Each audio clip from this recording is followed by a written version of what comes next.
Breaking news we're following tonight in Overland Park. Right now, an immigration rally is evacuated. Ryan Kath is there. Ryan, what's going on?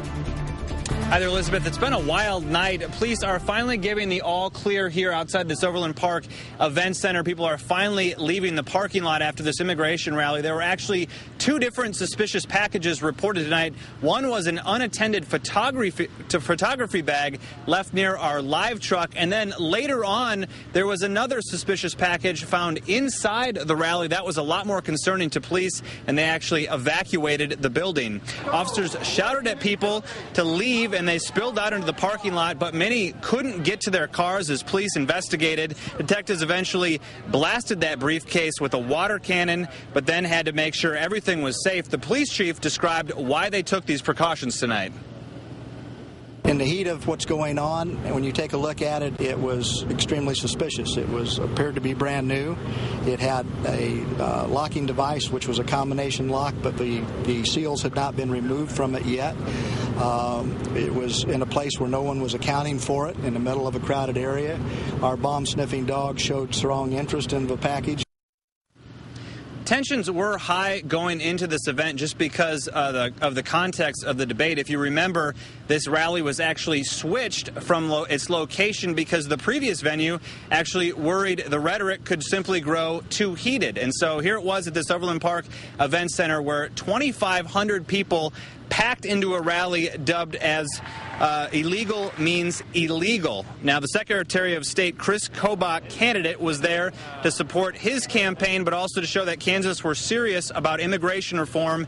He was joined by the controversial sheriff from Arizona, Joe Arpaio. He was there to show his support for Kobach as well. Both men say they think this immigration bill in Arizona can survive legal challenges, and they also don't think it will foster discrimination from law enforcement. I'm comfortable that we won't see any racial profile, at least not a pattern or policy. People who are for open borders instead of...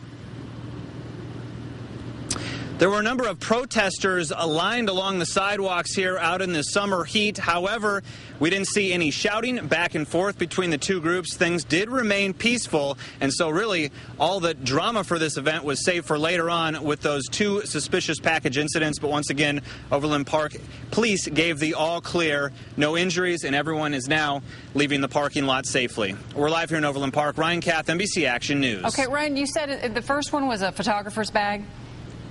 It was right here. I have it right here next to me.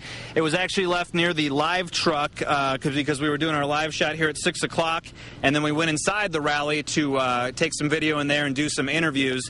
And so this was sitting outside the live truck. Someone actually called that in. Police didn't evacuate at that moment, but then it was later on that night when there was a briefcase left inside the rally that no one seemed to be paying attention to. That's when they actually evacuated the building, Elizabeth. And Ryan, did we know what was inside that briefcase? Police say they don't know yet, but they're looking to see who it belongs to. They do think it was mostly the typical contents you'd find inside a briefcase, but they did think it was strange that it was locked and that no one seemed to be claiming it, Elizabeth. All right, crazy night. Thank you very much, Ryan Kath.